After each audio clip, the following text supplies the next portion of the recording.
Hi there. तो आज हम लोग लीड कोड का प्रॉब्लम नंबर 120 देख रहे हैं, ट्रायंगल। तो we are given a triangle array and we have to return the minimum path sum from top to bottom. ठीक है। So for each step we can move to an adjacent number of the row below. तो हम लोग जब भी move कर रहे हैं from one row to another row, तो हम लोग या तो सेम इंडेक्स पे जा सकते हैं या उसके एक एक्स्ट्रा आगे इंडेक्स पे जा सकते हैं। ठीक है। तो 2 से हम लोग या तो 3 वाला एलिमेंट की तरफ जा सकते हैं, तो 4 की तरफ जा सकते हैं, राइट। 3 से हमारे पास अगेन दो चॉइसेस है, या तो 6 या तो 5। ठीक है। 4 से हमारे पास 5 और 7 दो चॉइसेस है। तो कहीं ना कहीं हमारे पास for each element we have 2 choices, और हमें उन दोनों चॉइसेस की हेल्प से we have to find the minimum. तो यहाँ पे तो हमें मिनिमम दिख रहा है कि 2 के पास 3 गए, फिर 3 के बाद मिनिमम 5 है, फिर 5 से मिनिमम 1 है। बट हम लोग उसको ग्रीडली कर नहीं सकते हैं ऐसे, क्योंकि देयर इज अ पॉसिबिलिटी कि ऊपर वाला जो एलिमेंट है वो मैक्सिमम हो, बट उसके बाद वाला एलिमेंट जो है वो मिनिमम हो। जैसे ये वाला एग्जाम्पल अगर देखें, तो यहाँ पे 7 की जगह अगर 1 हो, तो हमारा जो आंसर है वो 3 की जगह 4 वाले एलिमेंट से आएगा। तो यहाँ पे हमें 2, 4, 1, 3 दिस इज द मिनिमम, और जो इसका सम है वो टोटल आएगा 10। हम लोग इसको ब्रूट फोर्स तरीके से क्यों नहीं कर सकते हैं, अभी वो देख लेते हैं। क्योंकि हमारे पास पहली बात तो ये 200 के आसपास एलिमेंट्स हैं लेंथ में। अगर हम सारे एलिमेंट्स को प्रोसेस करें और एक ब्रूट फोर्स तरीके से सॉल्यूशन निकालें, तो हमारा जो आंसर की टाइम कॉम्प्लेक्सिटी होगी that will go to 2 to the power 200। ठीक है।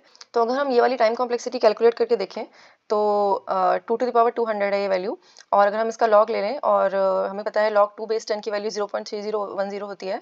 ठीक है। तो हमारी जो 2 टू द पावर 200 की वैल्यू है that will go to nearly 10 to the power 60, which is very very large. तो एक सेकेंड में हम लोग nearly 10 to the power 8 operations execute कर सकते हैं, इसलिए this is very very high. और इससे ज़्यादा हमारी टाइम कॉम्प्लेक्सिटी नहीं होनी चाहिए, वरना हमें टीएलई आ जाएगा। तो let's see how to actually solve this problem. ये हमारी टोटल 4 रोज हैं और we have total 4 columns as well. ठीक है।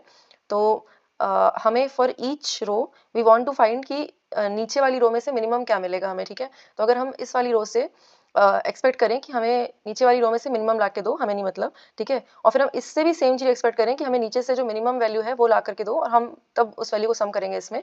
सिमिलरली इससे भी सेम एक्सपेक्ट करें और इससे भी सेम एक्सपेक्ट करें, तो हम कहीं ना कहीं बॉटम अप तरीके से इस क्वेश्चन को सॉल्व कर सकते हैं। तो इस क्वेश्चन को हम दो तरीके से सॉल्व करेंगे। पहले हम लोग n इंटू एन साइज की डीपी लेके करेंगे। ठीक है। उसके बाद हम ऑर्डर ऑफ n साइज की डीपी अरे लेके भी सॉल्व करेंगे। ठीक है। और हम लोग रिकर्सिव और इटरेटिव दोनों ही मेथड देखेंगे। ठीक है। तो let's start solving this question. तो हमारी ट्रायंगल अरे का साइज ले लिया है n। एक डीपी अरे ले लेते हैं, new integer n cross n। और अब यहाँ पे हम लोग एक रिकर्सिव हेल्पर फंक्शन कॉल कर लेंगे। तो यहाँ पे हेल्पर में we will pass triangle array and are DP अरे, एंड भी हेल्पर फंक्शन लिख लेते हैं, रिकर्सिव फंक्शन है हमारा यहाँ। तो बेस केस देख लेते हैं यहाँ पे। अगर हम लोग अपने अरे के लास्ट वाली रो में है, तो जो भी वैल्यू होगी हम वही रिटर्न करके दे देंगे, क्योंकि हम हमारे पास पॉसिबिलिटी नहीं है नीचे जाने की और एलिमेंट वैल्यू कैलकुलेट करने की। और अगर हम किसी और रो में हैं, तो हम ये कैलकुलेट करेंगे कि हमें इसके नीचे वाली एरे से कुछ वैल्यू मिल रही है कि नहीं। तो अब उसको लिख लेते हैं। तो अगर हमारे पास पहली चीज़ तो डीपी एरे में कुछ है, if DP array is not null then we will return the DP array value. ठीक है।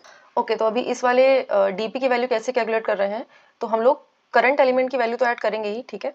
और हम लोग नीचे वाली रो से देखेंगे, पहली बात तो नीचे वाली रो है, तो उस इंडेक्स पे और उसके एक बाद वाले इंडेक्स पे, इन दोनों ही इंडेक्सेस से जो भी मिनिमम वैल्यू आ रही है हम उसको लेकर के चल रहे हैं। ठीक है। तो अगर हम यहाँ पे हैं, तो हम यहाँ पे क्या ऐड कर रहे हैं, 4183 है हमारा आंसर में। ठीक है। यहाँ पे नीचे तो 4 या 1 में जो मिनिमम है वो ऐड करके चल रहे हैं यहाँ पे। ठीक है। That is why we are doing this DP IJ. ठीक है। यहाँ पे हम लोग हर एक रो के करस्पॉन्डिंग हमने एक डीपी अरे में वैल्यू रखी हुई है। ठीक है। और एट द एंड हम इस फंक्शन को जब कॉल कर रहे हैं, तो जो भी आंसर आएगा हमारा लास्ट में इस वाले वैल्यू कैलकुलेट करेगा, और इसलिए हम ये वाली वैल्यू रिटर्न कर देंगे, तो हमारा आंसर आ जाएगा। ठीक है। तो let's try to submit this problem. Okay. तो अभी इसका सिंगल डीपी अरे यूज करके सॉल्यूशन भी देख लेते हैं। तो उसको सॉल्व कैसे करना है पहले तो वो देख लेते हैं। यहाँ पे क्या कर रहे हैं हम लोग कि हम लोग जो लास्ट वाली अपनी डीपी अरे है उसको फिल कर रहे हैं। ठीक है। जो भी हमारी लास्ट रो है उससे, और उसके बाद हम इस रो को ही बार बार यूज कर रहे हैं और उसके एलिमेंट्स फिल कर रहे हैं, क्योंकि हम लोग सिर्फ इनिशियल के एलिमेंट्स जो हैं उसके वो फिल कर रहे हैं। ठीक है। लास्ट वाला एलिमेंट हम हर बार एक एक एलिमेंट स्किप करते जा रहे हैं, राइट। अभी इसमें 3 था, लेकिन यहाँ वाली पे हमने 3 नहीं फिल किया है। इसके बाद एक और एलिमेंट कम हो गया, ऊपर जाते जाते हमारे एलिमेंट्स कम होते जा रहे हैं। ठीक है। तो हम लोग का सिर्फ ऑर्डर ऑफ एन वाली डीपी अरे में भी काम चल जाएगा। तो हमारी लास्ट रो के सारे एलिमेंट्स हमने डीपी एरे में डाल दिए हैं, और अभी हम इसी डीपी एरे का यूज कर करके बार बार अपनी एरे को अपडेट करते चलेंगे। ठीक है। तो हम लोग सेकंड लास्ट रो से शुरू करेंगे। तो हमारी डीपी एरे इनिशियली ये इनिशियलाइज्ड है, और हमारी ट्रायंगल एरे ये दी हुई है और हम लोग सेकंड वाली रो से शुरू कर रहे हैं और हम लोग 1 बाय 1 करके अपनी डीपी एरे को अपडेट करते चलेंगे, ठीक है। सेकंड रो के लिए हमको सिर्फ 3 एलिमेंट्स की वैल्यू अपडेट करनी है, तो हमको यहाँ पे सिर्फ 3 एलिमेंट्स की वैल्यू चेंज करनी होगी। तो इसको अपडेट कैसे करना है ये देख लेते हैं।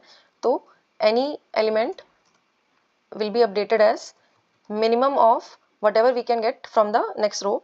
तो वो हमारी होगी डीपी जे, क्योंकि हमारा ये हम डीपी एरे से ही अपडेट कर रहे हैं उसको, तो डीपी जे और डीपी जे प्लस 1 इसकी वैल्यू देखेंगे हम लोग, डीपी जे और डीपी जे प्लस 1।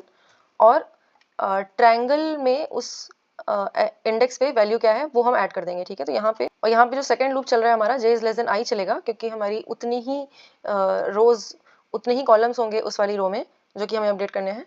और at the end we will return DP 0, क्योंकि हमारा आंसर इस पे होगा, ठीक है।